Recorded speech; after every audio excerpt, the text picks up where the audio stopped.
Brian Baldinger, former NFL offensive lineman, talking about how the presence of Myles Garrett should help Mason Graham be even better than he has been. Myles is going to draw a lot of attention anywhere he goes, and that's why they move him around. They're going to move him around even more this year. But they're going to move him around so that it's hard to just pinpoint where he's going to be.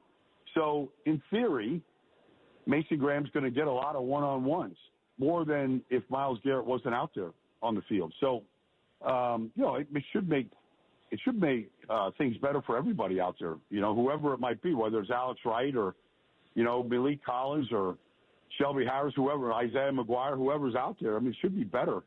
All those guys should be better when Myles is on the field.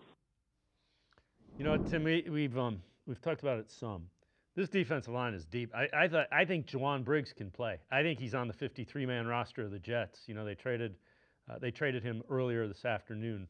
That's a guy I think that can play, and I can't argue with trading him. That's how many of the guys that I think are rotational pieces are in that defensive line. It kind of speaks to the way Andrew Berry's kind of really attacked that position over the last couple of seasons.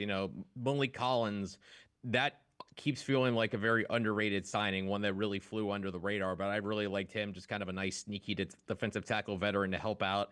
And, Mike Holmes Jr., of course, you kind of forget about him a little bit when he really flashed a little bit as a rookie. I'm interested what he's going to look like in his second season. But getting back to Brian Baldinger's point about Mason Graham, having Myles Garrett, who attracts so much attention, is only going to benefit Mason Graham that much more, because Graham was getting double teams in the preseason opener.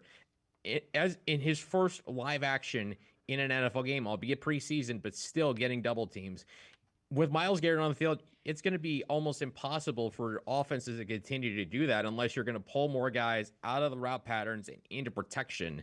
And then in that case, you're going to take long. Those are going to be fewer guys in routes in those certain situations. So if Mason Graham can be as advertised, and all of a sudden he becomes a player who is another guy that offensive lines have to worry about, that they can't necessarily lead one-on-one, that they would have to have double teams or chips or different things like that. So especially early in Graham's career, when I've said before, defensive tackle is one of the harder positions to adjust to for young players, it's going to help him that so much attention is paid to Myles Garrett that should free him up a little bit early on.